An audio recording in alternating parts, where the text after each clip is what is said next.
आइए स्टार्ट करते हैं स्टूडेंट्स आज का टॉपिक। आज जो क्लास है, आज हम पढ़ रहे हैं 12th CBSE में जो आपकी बुक नंबर 2 है, एनालिसिस ऑफ फाइनेंशियल स्टेटमेंट्स, उसमें चैप्टर हमने स्टार्ट करा है आज अकाउंटिंग रेशोज का। तो एक टर्म है रेशो और एक है अकाउंटिंग रेशो, दोनों में क्या डिफरेंस है?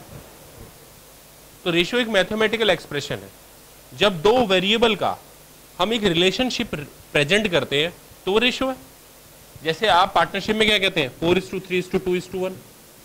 4 पार्टनर हैं ABCD, उनकी रेशो ये है। तो बेसिकली क्या है, ये इनके वेरिएबल्स हैं और वो अपना एक रिलेशन बता रहे हैं। तो ये बेसिकली क्या है, मैथमेटिकल रेशो है। लेकिन अकाउंटिंग रेशो का क्या मतलब है? फाइनेंशियल इंफॉर्मेशन समझते हो ना आप, trading account, profit and loss account और बैलेंस शीट। किसके केस में? पार्टनरशिप के केस में।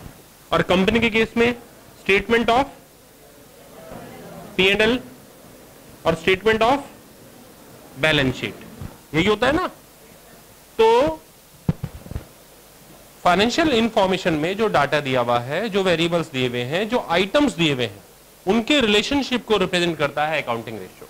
Accounting ratio means a relationship of accounting items, a relationship between accounting variables। अब सवाल उठता है कि अकाउंटेंसी में तो हमेशा हमने डेबिट क्रेडिट सीखा है, ये अचानक कहां से आ गया रेशो? सर कुछ डेबिट सिखाइए, कुछ क्रेडिट सिखाइए, कुछ लेजर पोस्टिंग सिखाइए, ये रेशो कहां से सिखाने लग गए आप? स्टूडेंट्स एक बात का जवाब दीजिए मुझे, आपको कैसे पता लगता है कि आपको फीवर हो गया? बताइए। हैं जी, बॉडी टेम्परेचर से। जब आपकी बॉडी टेम्परेचर एक स्टैंडर्ड टेम्परेचर से ऊपर हो जाती है तो आप क्या कहते हैं? फीवर हो गया। और लो हो जाती है तो ज्यादातर ब्लड प्रेशर लो के केसेस होते हैं। तो यानी आपने बॉडी टेम्परेचर का क्या रखा हुआ है? एक स्टैंडर्ड रखा हुआ है। अगर उस स्टैंडर्ड से ऊपर या नीचे जाते हैं तो तबियत क्या हो जाती है? हेल्थ खराब हो गई, हो जाता है ना, ऐसे ही होता है ना। तो बेटा बिजनेस का भी ऐसे ही एक स्टैंडर्ड होता है। बिजनेस के जो अकाउंटिंग रेशोज हैं उनका क्या होता है? एक स्टैंडर्ड। उस स्टैंडर्ड से ऊपर या नीचे जाने पर बिजनेस की हेल्थ खराब हो जाएगी और वो स्टैंडर्ड हमें रेशोज से पता लगेंगे। अब आप कहेंगे वो स्टैंडर्ड कैसे पता लगे हमें? तो इसका क्वेश्चन के बदले में आंसर नहीं दूंगा मैं क्वेश्चन के बदले में क्वेश्चन करूंगा आपसे। हमें कैसे मालूम कि बॉडी टेम्परेचर इतना जाने के बाद ही बुखार शुरू होता है? इतने टेम्परेचर के बाद ही हमारा क्या है, फीवर स्टार्ट होता है। 98.7 होता है ना, बताइए। तो आप कहेंगे कि ये एक लॉन्ग स्टडी से पता लगा है, एक लॉन्ग मेडिकल साइंस ने जो स्टडी करी है तो उससे पता लगा है। तो ऐसे ही अकाउंटिंग रेशोज भी एक लॉन्ग स्टडी से पता लगे हमें। एक लॉन्गर पीरियड में जब हमने स्टडी करी और वेरियस बिजनेस एनालिसिस को करा, बिजनेस इंडस्ट्रीज को स्टडीज करा, तो जितने भी हमारे जो अकाउंटिंग एसोसिएशंस हैं उन लोगों के एक सेट फॉर्मेट बन गए, सेट फॉर्मूले तैयार हो गए और वो स्टैंडर्ड माने गए। क्या माने गए? हालांकि ये स्टैंडर्ड कम ज्यादा होते हैं कंट्री टू कंट्री, क्योंकि हर कंट्री में पॉलिटिकल सिस्टम्स और लॉ क्या होता है, अलग अलग होता है। तो इसलिए कुछ रेशोज ऐसे भी हैं जो, जैसे US में उसका कुछ अलग स्टैंडर्ड है और अगर इंडिया में आ जाएंगे तो उसका अलग स्टैंडर्ड हो जाएगा। ठीक है, तो वो इंटरनेशनल जब अकाउंटिंग में आप जब आएंगे तो आपको पता लगेगा। फिलहाल हम बेसिक से स्टार्ट कर रहे हैं।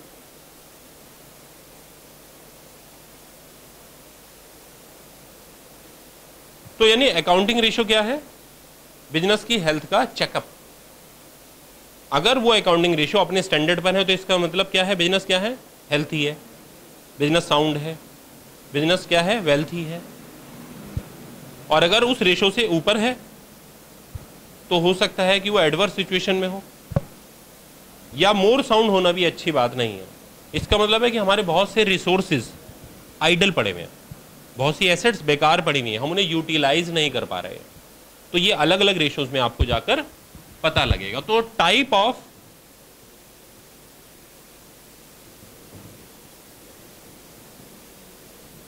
अकाउंटिंग रेशोज, देखिए students, type of accounting ratios 4 है।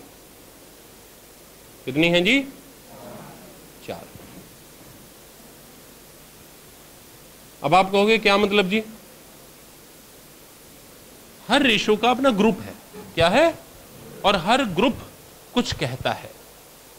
जैसे डॉक्टर्स कई तरीके के होते हैं ना, कोई ऑर्थोपेडिक होता है, कोई न्यूमरोलॉजिस्ट होता है, कोई डेंटिस्ट होता है, और वगैरह वगैरह। तो ऐसे ही अकाउंटिंग रेशियोज भी अलग अलग डिपार्टमेंट के लिए हैं, अलग अलग जो मेरा ऑब्जेक्टिव होता है मैं वो निकालता हूं। मुझे मालूम करना है बिजनेस की सॉल्वेंसी के बारे में, मुझे बिजनेस की लिक्विडिटी के बारे में बात करनी है, और वो शॉर्ट टर्म में, कम समय में। कितने समय में? मैं बैंक के पास जाता हूं और मैं बैंक से लोन मांगता हूं। बैंक ने कहा लोन कितने टाइम के लिए चाहिए, तो मैंने उन्हें बताया मुझे 8 महीने के लिए चाहिए। तो बैंक ने समझ गया कि बैंक जो है समझ गया कि मैं जो लोन मांग रहा हूं वो 1 साल से कम पीरियड के लिए मांग रहा हूं, 12 महीने से कम पीरियड के लिए मांग रहा हूं लोन। तो बैंक इंटरेस्टेड होगा मेरी फाइनेंशियल इंफॉर्मेशन लेने में, और फिर फाइनेंशियल इंफॉर्मेशन लेकर वो मेरी शॉर्ट टर्म सॉल्वेंसी मालूम करेगा, शॉर्ट टर्म लिक्विडिटी मालूम करेगा। वो मुझे बैंक में बिठाएगा, मुझे चाय पिलाएगा, मुझे कॉफी पिलाएगा, मैं मना कर दूंगा तो मुझे कोल्ड ड्रिंक पिलाएगा, सही है। और फिर जब तक मैं कोल्ड ड्रिंक पीकर खत्म करूंगा तब तक वो मेरी फाइनेंशियल इंफॉर्मेशन से मेरी शॉर्ट टर्म सॉल्वेंसी और शॉर्ट टर्म लिक्विडिटी निकाल लेगा। तो यानी अगर मैं शॉर्ट टर्म लोन मांगने गया हूं तो मेरी जरूरत क्या है?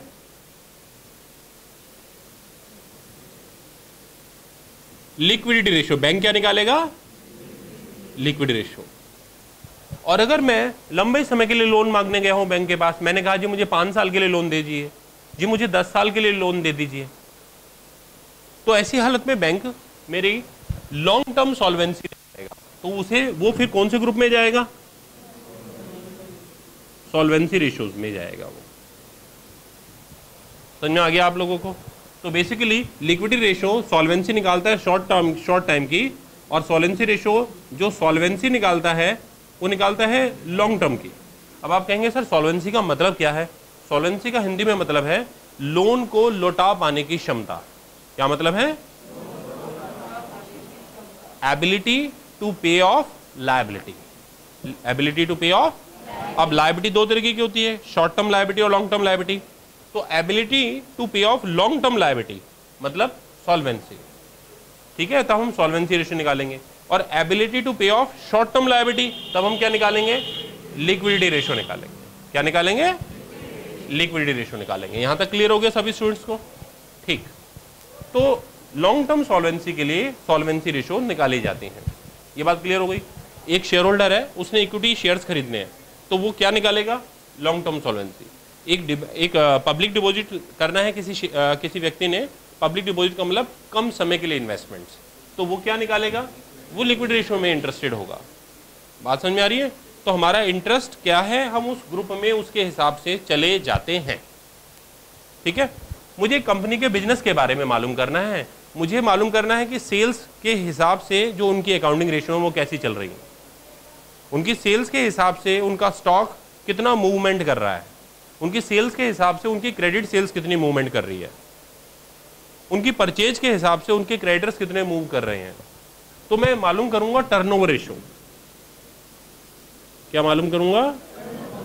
टर्नओवर का मतलब होता है सेल्स। तो यानी इसमें हम एक रिलेशनशिप बनाएंगे,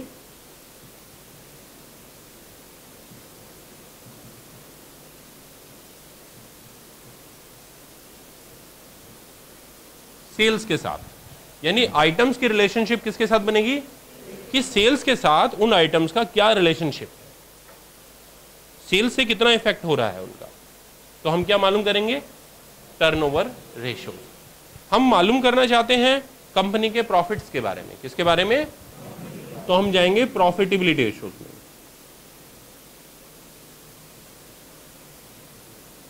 प्रॉफिटेबिलिटी, प्रॉफिट जमा एबिलिटी, प्रॉफिट की एबिलिटी, प्रॉफिटेबिलिटी। तो प्रॉफिटेबिलिटी रेशियोज में हमें क्या मालूम पता लगेगा? हमें पता लगेगा कंपनी की कैपेसिटी ऑफ प्रॉफिट या रेट ऑफ प्रॉफिट, ठीक है, हमें ये पता लगेगा। इसके अलावा हमें पता लगेगा कंपनी की अपनी कैपिटल एम्प्लॉयड के बारे में। कि जो कंपनी में पैसा लगा हुआ है उस कैपिटल एम्प्लॉयड की स्टडी करेंगे हम इसमें। यानी आप इस चैप्टर में 4 तरीके के ग्रुप पढ़ने जा रहे हैं स्टूडेंट्स। पहला ग्रुप आपको क्या बताएगा, शॉर्ट टर्म सॉल्वेंसी के बारे में, दूसरा बताएगा लॉन्ग टर्म सॉल्वेंसी के बारे में, तीसरा टर्नओवर्स के बारे में यानी सेल्स के रिलेशन में उनके क्या है, और चौथा फर्म की प्रॉफिट के बारे में, फर्म की ग्रॉस प्रॉफिट के बारे में, फर्म के नेट प्रॉफिट के बारे में, फर्म के ऑपरेटिंग प्रॉफिट के बारे में, फर्म का कैपिटल एम्प्लॉयड के बारे में, फर्म की डीपीएस के बारे में, फर्म की इक्वेस के बारे में। समझ में आया नहीं आया? तो ये सब हम यहाँ पढ़ेंगे। आज का जो वीडियो लेक्चर है उसे देखने के बाद आप लोग आज सीख जाएंगे पहला ग्रुप लिक्विडिटी रेशो। ठीक है, तो मैं स्टार्ट करता हूँ आज लिक्विडिटी रेशो से।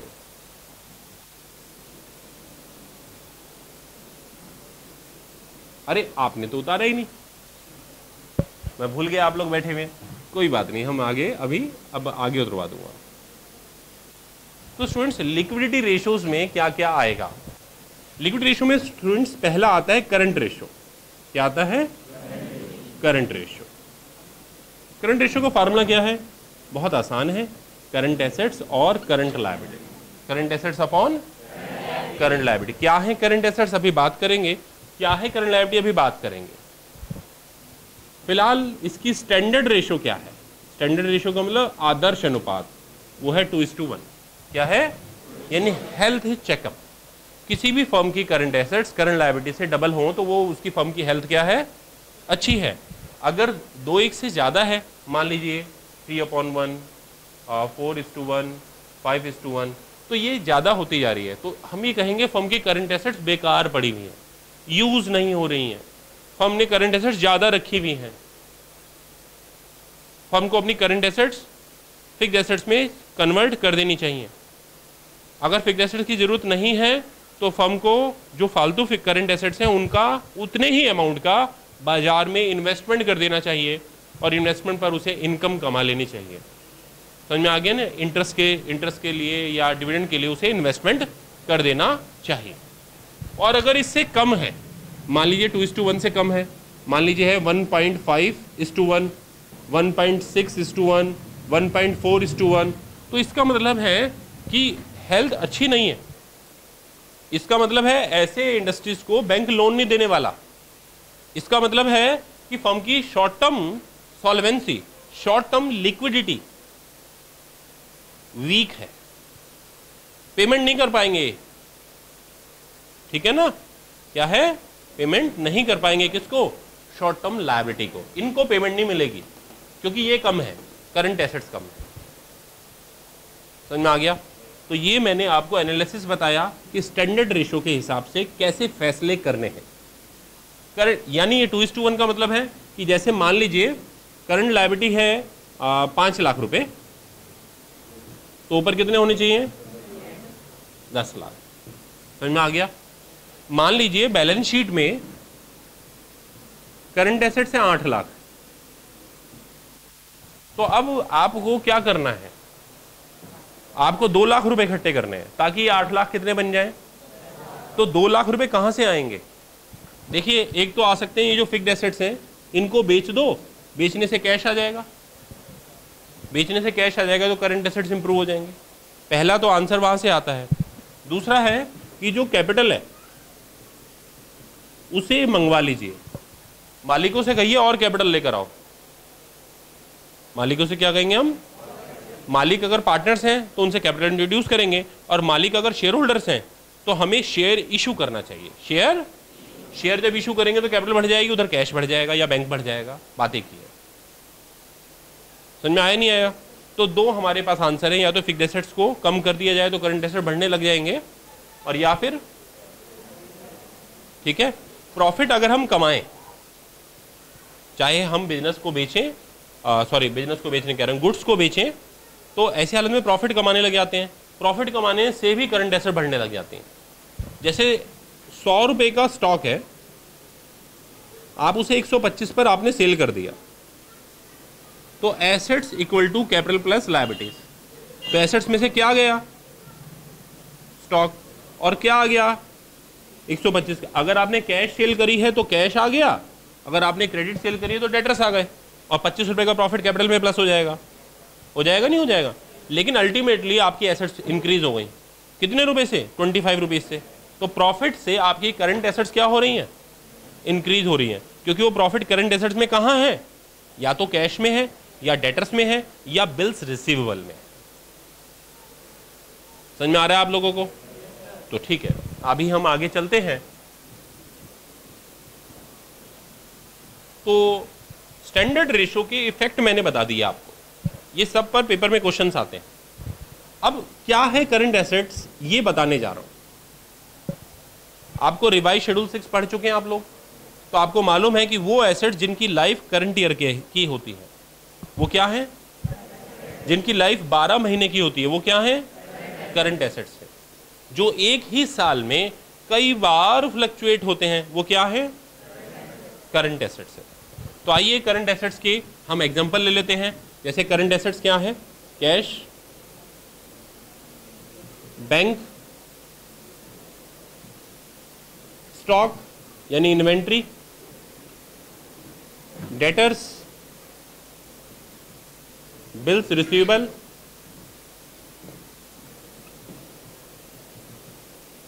Short term investments, prepaid expenses. Prepaid expenses ये सब क्या है? ये सब करंट एसेट्स हैं। साथ में कोई इनकम जो आपको मिलनी थी पर अभी तक नहीं मिल पाई है, एक्रूड इनकम। ठीक है, ये बात क्लियर हो गई। इसके अलावा फिर अब आते हैं करंट लायबिलिटीज क्या है सर? तो करंट लायबिलिटीज वो हैं जिसको मुझे 1 साल के अंदर पेमेंट करनी है। जो पैसा मैं 1 साल के अंदर पेमेंट कर दूंगा, 1 साल के अंदर चुका दूंगा, वो क्या है? मेरी करंट एसेट्स। वो क्या है? मेरी हाँ, जो मैं बोलता हूँ, अगर मैं गलत बोलता हूँ तो क्या इसका मतलब थोड़ी आप गलत बोलेंगे। मैं जानबूझ के गलत बोलता हूँ क्योंकि मैं चेक करना चाहता हूँ कि कौन कैसा चल रहा है। समझ में आ गया? ये बीच बीच में करूंगा मैं, ताकि तुम्हें पता लगता रहे कि चेकअप चलता रहे कि कौन सही है। और तुम लोग जो वीडियो में मुझे उस तरफ देख रहे हैं, कंप्यूटर के दूसरी तरफ, ठीक है? तो इसलिए मेरी सवालों के जवाब सोच कर दें, सिर्फ ये नहीं कि जो मैं बोल रहा हूँ वही आपने बोलना है। आइए, करंट लायबिलिटीज का मतलब है जिस पेमेंट को मैंने 1 साल के अंदर पेमेंट कर देना है। समझ में आ गया आप लोगों को? तो आइए करंट लायबिलिटी की पेमेंट करते हैं। कि कौन सी लायबिलिटी जिसको 1 साल के अंदर पेमेंट करना है? दिमाग मत लगाओ, क्योंकि वो आपके पास, चलो आप बेहतर समझते हो, मैं आगे बोलूंगा नहीं। इसका उल्टा कर देते हैं। क्या कर देते हैं बच्चों? देखो, कैश का उल्टा क्या होता है? कुछ नहीं। बैंक का उल्टा?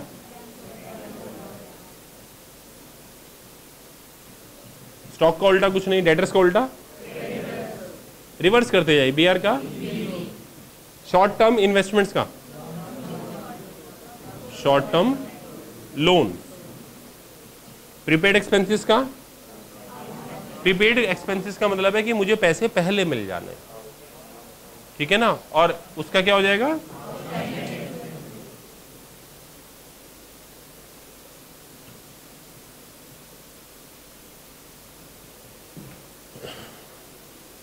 इनकम रिसीव्ड इन, ठीक है? बाकी और जो आता रहेगा तो डिस्कस करते रहेंगे। क्लियर हो गया? पहला रेशो कंप्लीट हो गया हमारा। अब आपको क्या होगा, एक बैलेंस शीट दी जाएगी क्वेश्चन में, आपसे कहेगा निकालिए करंट रेशो। तो आप पहले करंट एसेट्स का टोटल कर लेंगे, फिर करंट लायबिलिटी का टोटल करेंगे, फार्मूला लिखेंगे, वैल्यू पुट करेंगे, आंसर निकाल देंगे। जो आंसर आता है वो किस में आएगा? टाइम्स में। किस में आएगा? यानी जैसे आपने इसे काटा तो ये आ गया 2:1। तो इसे आप 2 तरीके से रिप्रेजेंट कर सकते हैं, या तो 2:1 या सिर्फ 2। अगर आपने 2:1 में करा तो इसका मतलब आप रेशो में रिप्रेजेंट कर रहे हो। अगर आप इसे ऐसे रिप्रेजेंट कर रहे हो तो इसका मतलब आप कैसे रिप्रेजेंट कर रहे हो? टाइम्स में। समझ में आ गया? और अगर इसे परसेंटेज में करो तो ऊपर वाले का डबल है ना, वो 200% हो गया, तो इसका मतलब आप किस में रिप्रेजेंट कर रहे हैं? तो यानी रेशोज को 3 तरीके से रिप्रेजेंट कर सकते हैं हम लोग, या तो रेशो में, या टाइम्स में, या परसेंटेज में। ठीक है? नॉर्मली प्रैक्टिस ये रहती है कि हम जो लिक्विडिटी रेशोज को, ठीक है ना, टाइम्स में प्रेजेंट करते हैं। किस में करते हैं? टाइम्स में प्रेजेंट करते हैं। ठीक है? क्लियर हो गया? तो आप इसे कॉपी कीजिए, फिर इसके बाद हम इससे अगला जो रेशो है वो मैं पढ़ाऊंगा, और फिर दोनों की प्रैक्टिस करेंगे आज की क्लास में। क्वेश्चन हम स्टार्ट नहीं कर रहे हैं। इसके बाद इससे जो नेक्स्ट इसमें रेशोज है लिक्विडिटी रेशोज में, हम उसको स्टार्ट कर रहे हैं। और सेकंड रेशो है लिक्विड रेशो। इसके कई सारे नाम हैं। इसे क्विक रेशो भी कहते हैं। इसको एसिड टेस्ट रेशो भी कहते हैं।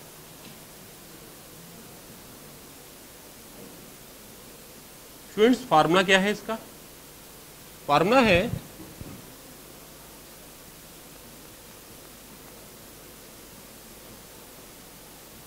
Liquid assets upon current liabilities upon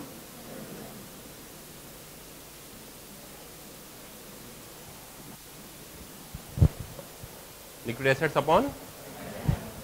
अब आप कहेंगे कि ये फार्मूला क्या समझाता है? फार्मूले को समझाने से पहले मैं आपको पहले लिक्विड एसेट्स के बारे में समझाना पसंद करूंगा। आइए लिक्विड एसेट्स के बारे में मालूम करते हैं। स्टूडेंट्स, वो एसेट्स जिसे हम जब चाहें तब, कब चाहें, कैश में चेंज कर सकें, वो लिक्विड एसेट्स। आपने पानी तो देखा ही है सबने। आप उससे जग में डालते हैं तो वो जग जैसा हो जाता है, बोलो। और किसी और दूसरे, अब अगर वो कोल्ड ड्रिंक की बोतल में डाल दें तो कोल्ड ड्रिंक जैसा हो जाता है, शेप ले लेता है वैसा। कटोरी में रख लें तो फिर कैसा हो जाएगा? हो जाता है ना। तो बस लिक्विड है वो, जैसा मर्जी जब मर्जी चेंज कर लो, जैसे मर्जी उसका शेप चेंज हो जाती है। तो वो एसेट्स जिसको हम जब चाहें तब, जब चाहें कैश में चेंज कर सकें, उसे कहते हैं हम लिक्विड एसेट।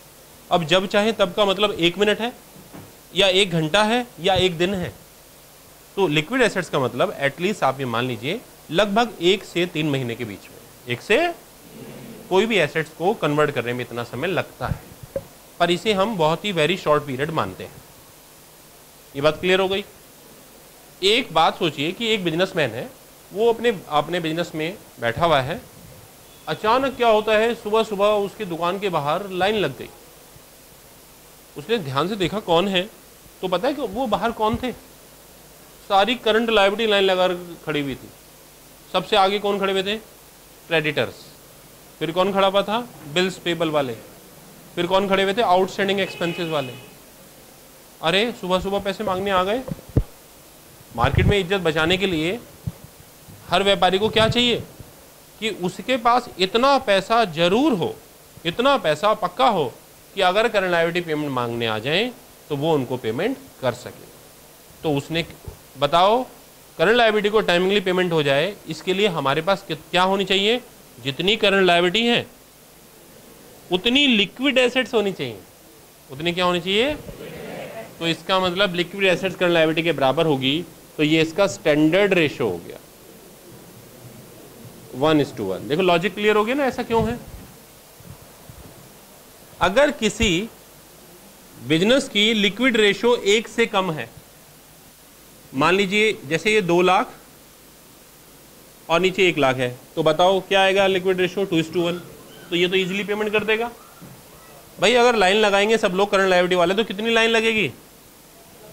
और मेरे पास एसेट्स कैश में चेंज करने के लिए कितने हैं? मैं तो आराम से पेमेंट कर दूंगा। पर अगर सिचुएशन ऐसी हो कि ऊपर 90,000 है और नीचे 1 लाख है, तो आंसर क्या हो गया? तो 1 से कम हो गया, पेमेंट नहीं हो पाएगी। पेमेंट पूरी करने के लिए क्या करना पड़ेगा? जो लंबी समय की हमारी लिक्विड एसेट्स तो कम है ना, तो हमें दूसरी जो एसेट्स हैं, फिक्स्ड एसेट्स वगैरह, उनको बेचना पड़ेगा या लोन लेना पड़ेगा लंबे समय वाला। ये लोग तो पेमेंट देंगे नहीं। अगर आप इनसे लोन मांगेंगे दे देंगे? करंट लायबिलिटी तो पेमेंट देगी नहीं। वो कहेगी तुम मेरी पेमेंट ही नहीं कर पा रहे तो मैं और लोन क्यों दूं तुम्हें? बात समझ में आ रही है? तो अगर लिक्विड एसेट्स करंट लायबिलिटी से कम है तो इसका मतलब बिजनेस डेफिनेटली अपनी करंट लायबिलिटीज को पेमेंट नहीं कर पाएगा। अलार्म है ये क्रेडिटर्स के लिए कि आपकी पेमेंट किसमें है? खतरे में। ये बात क्लियर हो गई? अब आते हैं क्या है लिक्विड एसेट्स। कहां पर आ रहे हैं हम लोग कि लिक्विड एसेट्स क्या हैं? तो स्टूडेंट्स, अभी इससे पहले तुम्हें क्या समझाया था, बोलो। तो मेरा जवाब ये है स्टूडेंट्स कि जितनी भी करंट एसेट्स होती हैं वो सारी लिक्विड एसेट्स होती हैं। जितनी भी करंट एसेट्स होती हैं वो सारी लिक्विड एसेट्स हैं, सिर्फ दो करंट एसेट्स को छोड़कर। कितनी एसेट्स को छोड़कर? तो उन दो को इसमें से निकाल देता हूं। वो दो कौन कौन सी हैं? एक तो स्टॉक जिसे आप इन्वेंट्री कहते हो, और दूसरा प्रीपेड एक्सपेंसेस। क्या है? उसे क्या कहेंगे हम? समझ में आ गया? फार्मूला काम कर रहा है, इंटरेस्ट आ रहा है ना चैप्टर में। मैंने बोला ही था पिछले चैप्टर में जो कंपैरेटिव फाइनेंशियल स्टेटमेंट पढ़े थे आप लोग, कि मैंने बताया था कि अगला चैप्टर बड़ा इंटरेस्टिंग है, घबराओ मत, जितनी बोरिंग आपको कंपैरिजन में हो रही है वो सब मिट जाएगी। तो क्लियर हो गया यहाँ पर आप इसे। अब आप इधर देखिए, आप लिक्विड एसेट्स को हम क्या कह सकते हैं? क्विक एसेट्स भी कह सकते हैं। क्या कह सकते हैं? या एसिड टेस्ट एसेट्स भी कह सकते हैं। क्या कह सकते हैं? सबका मतलब वही है, लिक्विड एसेट्स जिसको हम कैश में चेंज कर सकते हैं। समझ में आ गया? बिजनेस से हम लोग लोन मांगने गए हैं किसी बैंक से, तो बैंक दोनों चीज़ें चेक करता है। लिक्विड एसेट्स से इसलिए चेक करता है कि वो पेमेंट कर पाएगा नहीं कर पाएंगे हम, अचानक अगर हमको पेमेंट करनी पड़ जाती है तो। और करंट एसेट्स को इसलिए चेक करता है कि वो जानना चाहता है कि एक साल में हमारी पोजीशन कैसी रहेगी अगले एक साल में। समझ में आ गया आप सबको? तो इस रेशियो को उतार लीजिए। लिक्विड रेशियो में दो ही रेशियो होती है, वो दोनों हमने क्लियर कर ली। अब हम इस पर बेस्ड क्वेश्चंस करेंगे। क्या करेंगे हम लोग? क्वेश्चंस करेंगे। क्वेश्चन नंबर 1 पर आ जाइए आप सब। जो नोट्स हमने आपको दिए हुए हैं उसमें क्वेश्चन नंबर 1 पर आ जाइए। आ गए आप लोग? आइए क्वेश्चन नंबर 1 देखिए क्या कहता है। From the balance sheet of x limited calculate the current ratio. Calculate the. अब स्टूडेंट्स आपको बैलेंस शीट दे रखी है, देखिए बैलेंस शीट में आपको करंट रेशियो निकालने के लिए फार्मूला क्या है? Current assets upon current liabilities. तो देखिए करंट लायबिलिटीज आपको लायबिलिटी साइड में मिल गई। ये रिवाइज शेड्यूल 6 जो है बड़ा ही मजेदार है, क्योंकि अब रेशियोज करने के लिए हमें ज्यादा मेहनत करने की जरूरत नहीं है।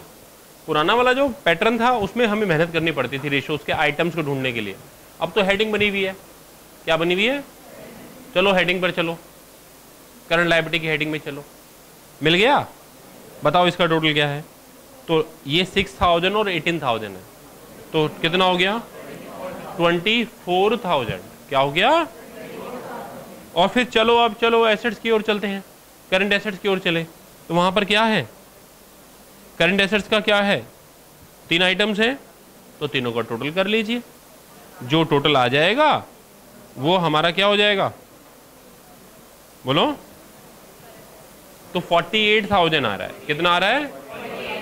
तो इसलिए अब मैं इसका क्या निकालने जा रहा हूं? Current ratio. क्या निकालने जा रहा हूं? आइए इस चैप्टर का पहला क्वेश्चन। आप कहेंगे सर बड़ा आसान क्वेश्चन करने जा रहे हो। Current ratio. करंट हमें क्या चाहिए? आप लोग इसे एग्जाम में या स्कूल के रजिस्टर में ऐसे ना लिखें। ये ना सोचिए सर जी ने लिखा था तो सही है। मैं अभी से पब्लिकली अनाउंसमेंट कर रहा हूं कि ये गलत है। इसमें नंबर कट जाएंगे, मास्टर जी नंबर काट लेंगे, स्कूल में भी और सीबीएसई में भी। तो सर आप क्यों ऐसा कर रहे हैं? बेटा टाइम बचा रहा हूं। क्या बचा रहा हूं? इस क्लासरूम का और जो वीडियो क्लासेस देख रहे हैं स्टूडेंट्स उनका। तो कोई रास्ता सर? मैं तो ऐसे ही लिखना चाहता हूं, बड़ा अच्छा सुविधाजनक है, आराम से कंफर्टेबल है लिखना। तो इसका भी रास्ता है, आप लिख लो ऐसे, लेकिन उससे पहले बता दो कौन क्या है। यानी यहां पर आप बता दो कि current CA equal to current assets, C equal to CL equal to current liabilities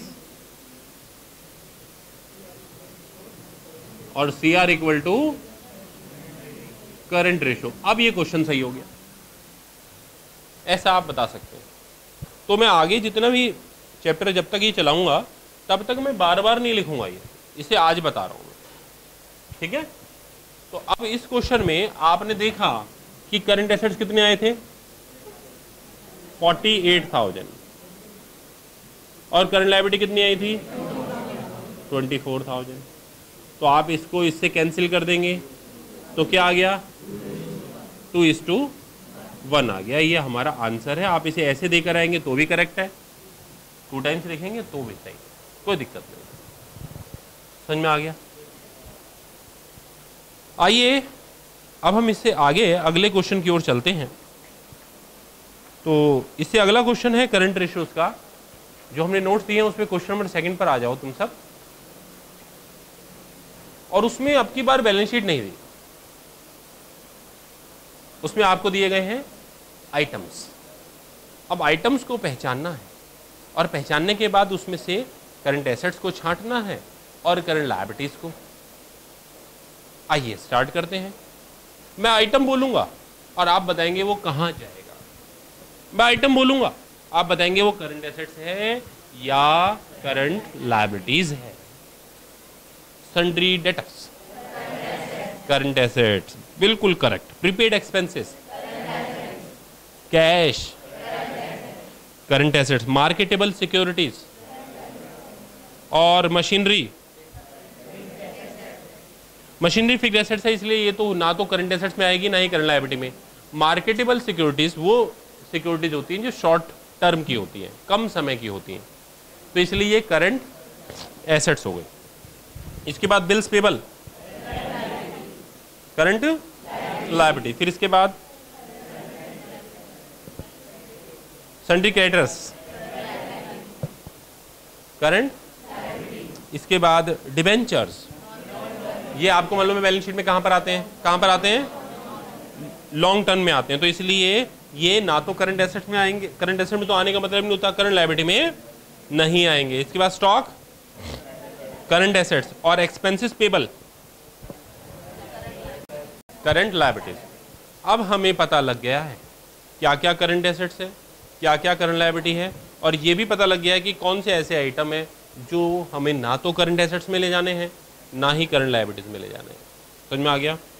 तो अब हम इसको कैसे करेंगे, अब ये करना बता रहा हूँ मैं आप लोगों को कि सबसे पहले हमने बता दिया कि इसको ये मानेंगे, हम क्वेश्चन में बता दिया, जैसे मैथमेटिक्स में होता है ना, let x equal to this और y इक्वल टू दिस। अब इसके बाद करंट एसेट्स में मैं क्या क्या लूँ, तो मैंने इसमें बताया, मैंने बताया डेटर्स, मैंने बताया प्रीपेड एक्सपेंसेस, मैंने बताया कैश, फिर मैंने बताया मार्केटेबल सिक्योरिटीज, और फिर इसके बाद बस मुझे एक ही नजर आ रहा है, वो है स्टॉक। बस अब इसकी वैल्यू पुट कर देता हूं मैं और वैल्यू पुट करके टोटल निकाल देता हूं। ठीक है? तो जो स्टूडेंट्स क्लासरूम में बैठे हुए हैं वो थोड़ी सी मेरी हेल्प करें, क्योंकि मैं साथ साथ आपके वीडियो क्लासेस भी टीच कर रहा हूं। ठीक है? तो वहां पे मुझे टाइम बचाना है, तो इसलिए आप बताएं, साथ साथ जल्दी से बता दिया करें कि इसका क्या टोटल आ रहा है। तो कितना आ गया बेटा? 4 लाख आ गया। अब इसके बाद करंट लायबिलिटीज देखें जरा, इसमें क्या क्या है, bills payable, sundry creditors, expenses payable, और भी कुछ है। तो अब हम इन तीनों को टोटल कर देंगे।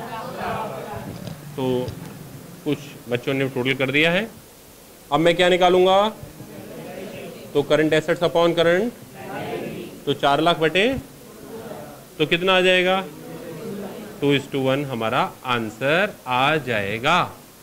तो 2:1 हमारी करंट रेशियो आ गई। अगर हमसे एग्जामिनर बोलता है कि कमेंट भी करो, क्या करो, तो हमें मालूम है कि ये तो स्टैंडर्ड रेशियो में है, तो हमारा कमेंट होगा कि क्या है, कि बिजनेस कैसा है, साउंड है। बिजनेस की फाइनेंशियल पोजीशन क्या है, साउंड है। किस में है, शॉर्ट रन में। तो business has a sound financial position in short run. ठीक है स्टूडेंट्स, क्लियर हो गया? अब उतार दीजिए।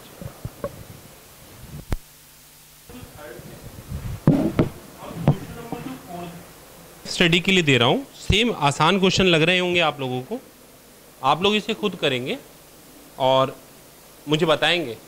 ठीक है? नेक्स्ट क्लास में बाई चांस किसी से नहीं निकला तो कोई बात नहीं, मैं नेक्स्ट क्लास में आपको करवाऊंगा जब मैं अगला रेशियोज पढ़ा रहा हूँगा।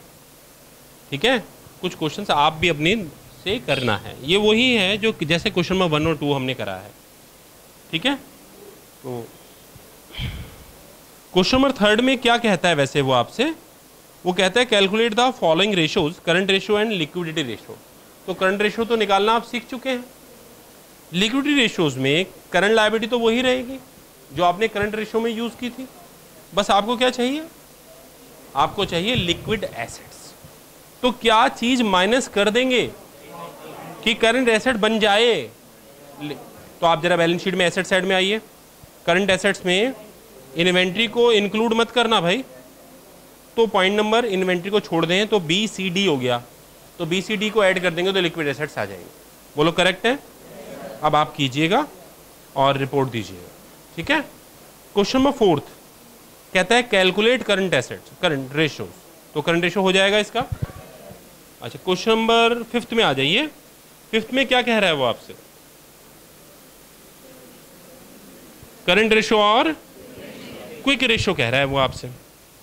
क्विक रेशियो यानी तो आपको लिक्विड एसेट्स चाहिए और साथ में चाहिए करंट लायबिलिटीज, तो आपको मिल जाएंगी।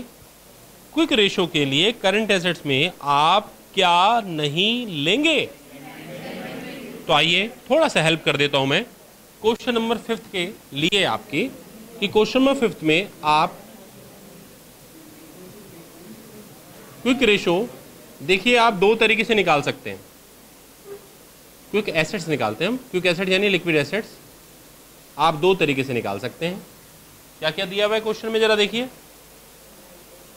आपको दिया हुआ है ट्रेड रिसीवेबल, क्या दिया हुआ है, plus cash and cash equivalent, plus other current assets में वो कह रहा है प्रीपेड एक्सपेंसेस हैं, तो इसलिए आप नहीं लेंगे, इसलिए आप, तो जो आ गया टोटल वो क्या है, आपकी क्विक एसेट्स है। आपकी क्या है, या दूसरा फार्मूला कि करंट एसेट्स अगर पहले से आपने निकाला हुआ है, क्योंकि आपने इससे पहले करंट रेशियो का क्वेश्चन किया होगा इसी क्वेश्चन में, तो आपके पास पहले से रेडीमेड क्या तैयार है, करंट एसेट्स तैयार है। तो करंट एसेट्स में क्या माइनस कर दूं कि वो बन जाए क्विक एसेट्स, तो बताओ क्या माइनस करूं, इन्वेंट्री, यानी माइनस इन्वेंट्री और माइनस प्रीपेड एक्सपेंसेस, तो यहीं पहुंच जाऊंगा जो ऊपर निकाला है। बात क्लियर हो गई, करंट लायबिलिटी आप निकाल लेंगे और आसानी से क्या निकल जाएगा, करंट रेशियो। समझ में आ गया। आइए स्टूडेंट्स क्वेश्चन नंबर 6 की ओर चल रहे हैं। ये थोड़े से नए क्वेश्चंस हैं और आप लोग इसे खुद नहीं कर पाएंगे जब तक मैं थोड़ा सा आपको गाइड ना कर दूं। क्वेश्चन नंबर 6 पढ़ते हैं। क्वेश्चन नंबर 6 क्या कहता है, आपको देखो करंट रेशियो दे रखी है, क्या दे रखी है, दी हुई है। अरे अभी तक तो हम निकाल रहे थे और अब क्या दे दिया, रेडीमेड, पका पकाया। और आपको क्या दे रखा है, वर्किंग कैपिटल, कितना दे रखा है, 60,000। और क्या कह रहा है वो मुझसे, वो कह रहा है कि करंट एसेट्स और करंट लायबिलिटी दिखाओ, वो निकाल कर दिखाओ तो जाने। तो आइए देखते हैं हम। तो करंट रेशियो कितना है, 2.5, और वर्किंग कैपिटल कितना है, 60। अब स्टूडेंट्स ऊपर ही लिख देंगे CR equal to current ratio और WC equal to working capital, और CA equal to current assets और CL equal to current liability. पहले से ऊपर से लिख दिया। लेट X का मतलब क्या है, लेट Y का मतलब क्या है, लेट Z का मतलब क्या है, लिख दिया। अब इधर आ जाइए। अब स्टूडेंट्स वर्किंग कैपिटल की क्या आपको फार्मूला आता है, बोलो, तो मैं बता देता हूं, क्यों घबराते हो। वर्किंग कैपिटल का फार्मूला होता है students current assets minus current liability.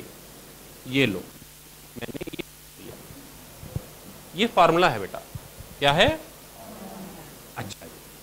अब इसके बाद यानी इसको मिटाकर मैं 60,000 प्लेस कर सकता हूं, लेकिन मेरे पास क्या नहीं है, मेरे पास करंट एसेट्स नहीं है, मेरे पास करंट लायबिलिटी नहीं है। वो कहां से लाऊं, तो वो मैं यहां से ले आता हूं। इधर सामने मैं लिख देता हूं, क्या लिख देता हूं कि current ratio equal to current assets upon, और करंट रेशियो की जगह मैं क्या पुट कर सकता हूं, 2.5 इक्वल टू CA अपॉन तो मैं क्या कहूँगा कि इसका मतलब क्रॉस मल्टीप्लिकेशन करता हूँ, ये एक कर देता हूँ और ऐसे क्रॉस मल्टीप्लिकेशन करता हूँ तो फिर ये उधर चला जाएगा। तो 2.5 करंट लायबिलिटी इक्वल टू,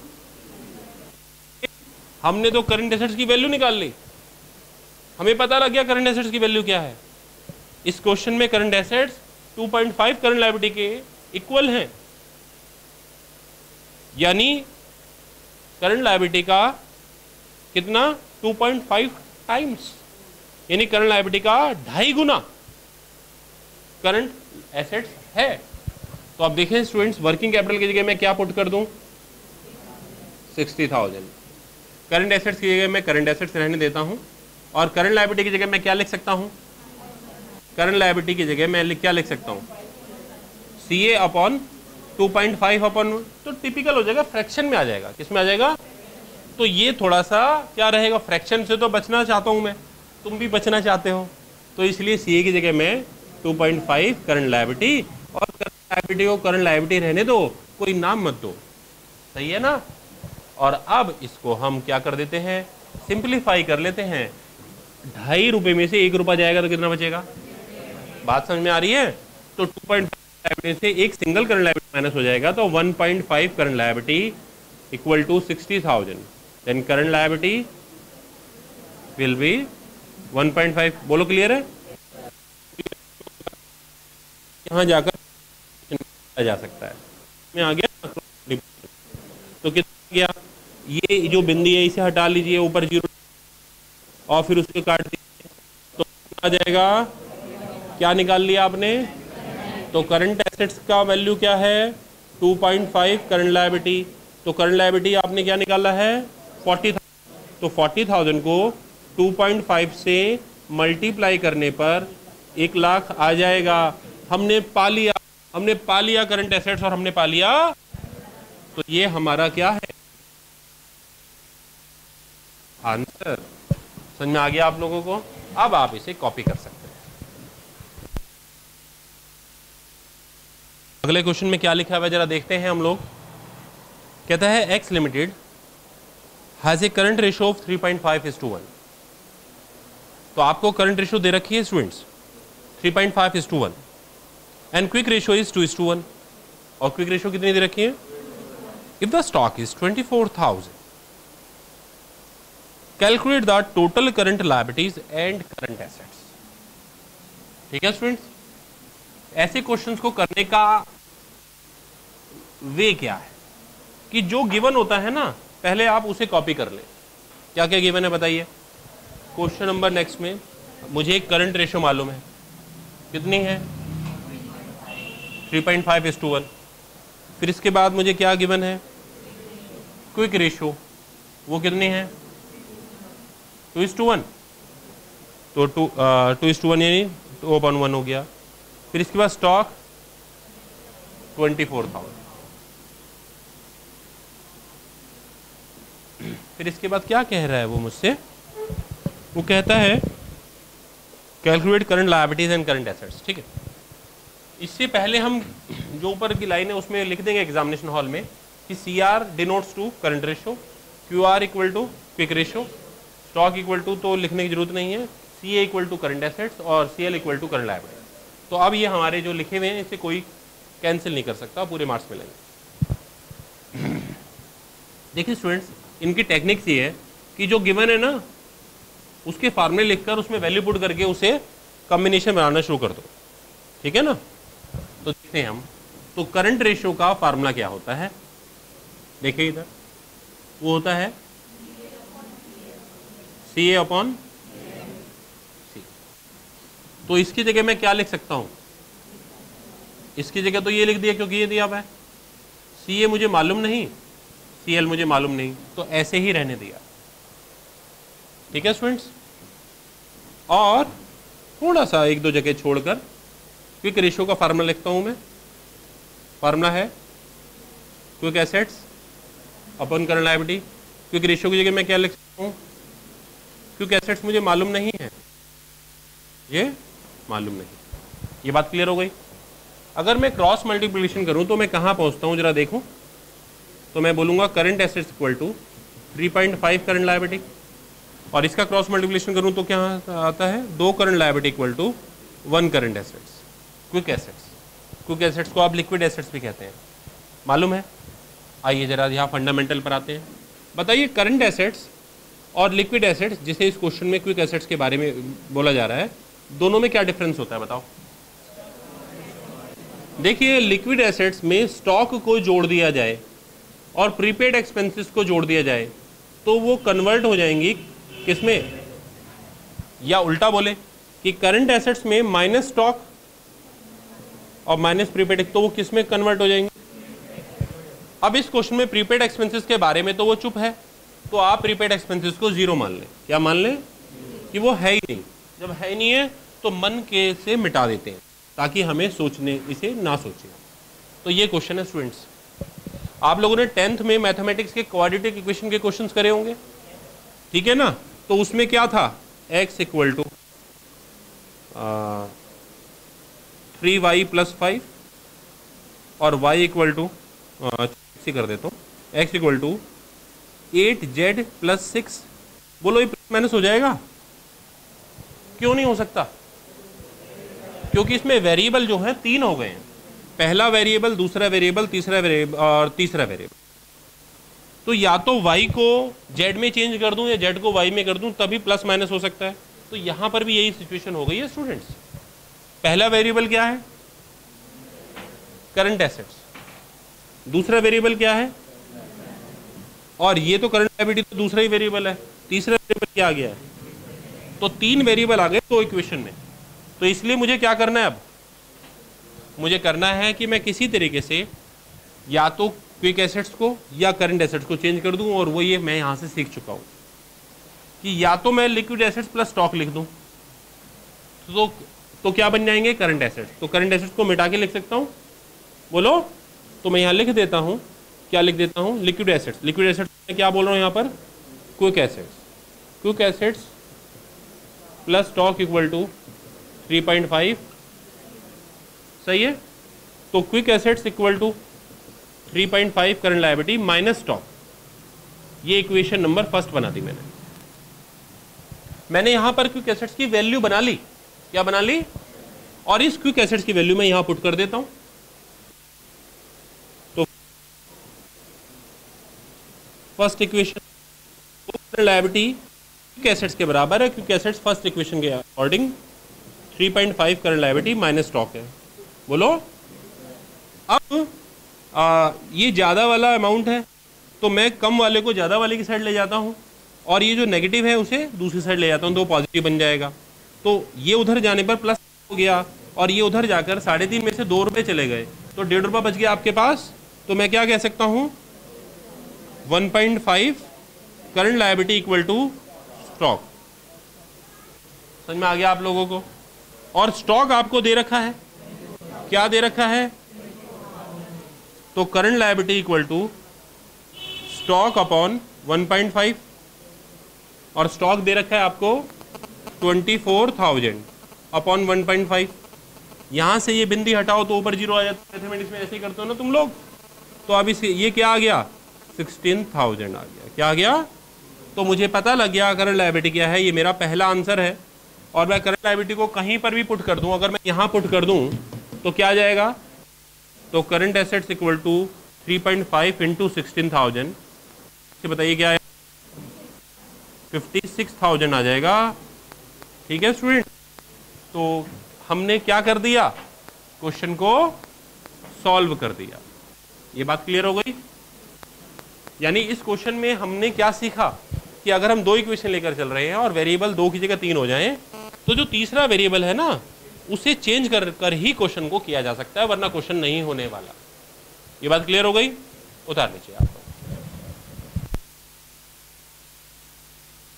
जो है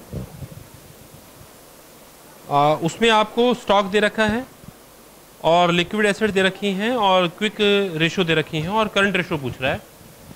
तो अगला क्वेश्चन मैं करवा नहीं रहा, अगला क्वेश्चन मैं आपको करने से पहले कैसे एक स्टूडेंट सोचना चाहिए उस बारे में मैं बात करने जा रहा हूँ। क्या दिया हुआ क्वेश्चन में देखते हैं हम लोग। क्वेश्चन में दिया हुआ है आपको स्टॉक दे रखा है, ठीक है। स्टॉक गिवन है, और क्या गिवन है? लिक्विड एसेट्स गिवन है, और क्या गिवन है? लिक्विड रेशो गिवन है, और निकालना क्या है? Current ratio. सही है। अब देखिए आप एग्जाम में कैसे सोचता है एक स्टूडेंट। एग्जाम में स्टूडेंट सोचता है कि मेरे को लिक्विड एसेट्स दे रखा है और लिक्विड रेशो दे रखा है, तो इससे क्या आएगा? जब मैं लिक्विड रेशो का फार्मूला लिखता हूं तो मैं लिखता हूं liquid assets upon current liability. तो जब मेरे को लिक्विड एसेट जो दिए हुए हैं वो मैं इसमें लिखूंगा, और जो इसकी वैल्यू है वो यहां लिख दूंगा। तो टोटल कितने वेरिएबल हैं ये? 1, 2 और 3 में से 2 वेरिएबल तो दिए हुए, तो क्या आ जाएगा? यहां से करंट लायबिलिटी आ जाएगी। समझ में आ गया आप लोगों को? क्या आ जाएगा? अच्छा, मुझे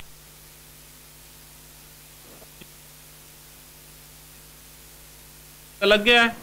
करंट एसेट्स तुम्हें मालूम है कि लिक्विड एसेट्स प्लस स्टॉक होता है। बोलो,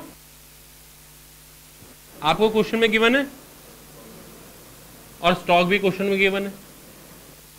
बोलो, तो आप करंट एसेट्स भी आ जाएंगे। मैंने बोला था मैं क्वेश्चन नहीं करके दिखाऊंगा, पर क्वेश्चन की टेक्निक पर बात करूंगा। तो स्टूडेंट एग्जामिनेशन हॉल में बैठा हुआ पहले केवल रफ में ऐसे सोचता है कि करने से पहले वो सोचता है मुझे चलना कैसे है, मुझे कौन सा फार्मूला ज़्यादा मदद करेगा आगे बढ़ने के लिए, कौन सा फार्मूला मुझे पहले लगाना चाहिए और कौन सा फार्मूला मुझे बाद में अप्लाई करना है। ऐसे रफ में आपने ऐसे करना है। आपको जो वहाँ पर शीट मिलेगी आंसर शीट, तो उसमें सबसे जो लास्ट वाली शीट है उसके ऊपर टॉप पर उसमें हेडिंग लिख दीजिएगा रफ वर्क। क्या लिख दीजिएगा? और वहाँ जाकर ऐसे चित्र बनाइएगा जैसे मैं समझाता हूँ। तो उससे ये फ्लो से तुम्हें समझ में आ जाएगा कि मुझे क्या करना है। फिर फेयर कॉपी में आकर क्वेश्चन को सॉल्व कर दिया। याद रखिए इस रफ वर्क को बाद में इसे कैंसिल करके आना पड़ता है। समझ में आ गया? क्लियर है?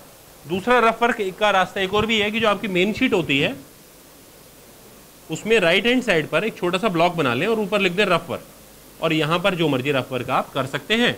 मेन शीट आंसर के लिए समझ में आ गया? मुझे ये बेहतर टेक्निक लगती है, आपको जैसा लगे वैसा कीजिए आप लोग, कोई दिक्कत नहीं है। चलिए स्टूडेंट्स, कौन सा क्वेश्चन था? 8th था। तो अब 9th पर चलते हैं। लिक्विड रेशो दे रखी है, स्टॉक दे रखा है, करंट रेशो दे रखी है। सही है? और find out the current liability. तो स्टूडेंट्स बताओ इस क्वेश्चन को कैसे करेंगे हम लोग? हाँ जी, करंट रेशो का फार्मूला क्या होता है?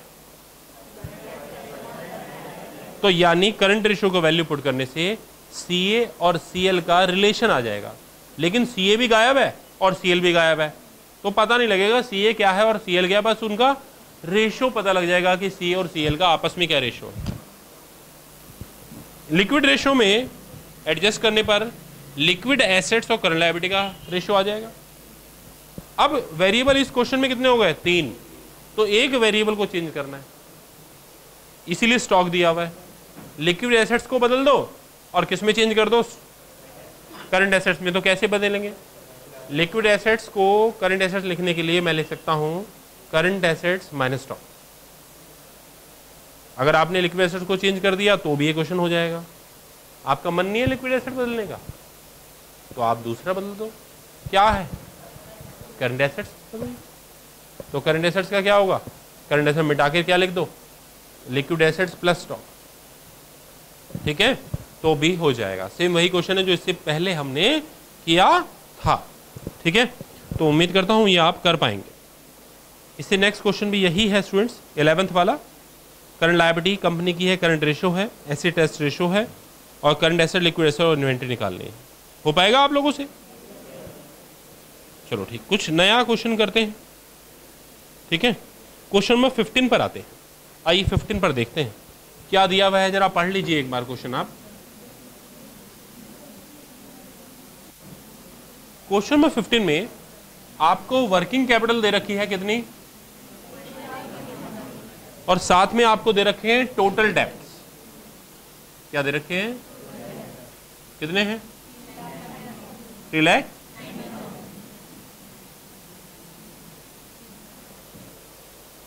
और साथ में दे रखे हैं आपको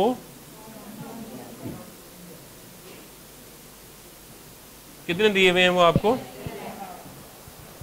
रिलैक्स। अब स्टूडेंट्स आपको कुछ जरूरी बातें कि देखिए टोटल डेप्थ क्या होते हैं पहले ये बताना जरूरी है। तो टोटल डेप्थ का मतलब है कि जो हम कंपनी ने उसको कहते हैं टोटल डेप्थ, यानी लंबे समय के उधार जिसे आप बोलते हैं नॉन करंट लायबिलिटी, और छोटे समय के उधार जिसे आप बोलते हैं नॉन करंट लायबिलिटी को आप क्या बोल सकते हैं? Long term debts. और करंट लायबिलिटी को क्या बोल सकते हैं? Short term debts. ये बातें याद रखना। अब इधर देखिए, अब आपको क्या दे रखा है? साथ में क्या दे रखा है? स्टूडेंट्स अगर टोटल डेटर्स लिख दिया है मैंने, टोटल डेप्ट्स, अगर टोटल डेप्ट में मैं लॉन्ग टर्म डेप्ट्स घटा दूं तो क्या आ जाएगा? और अगर टोटल डेप्ट्स में करंट लायबिलिटी घटा दूं तो आइए मैं वही करने जा रहा हूं। Total debts equal to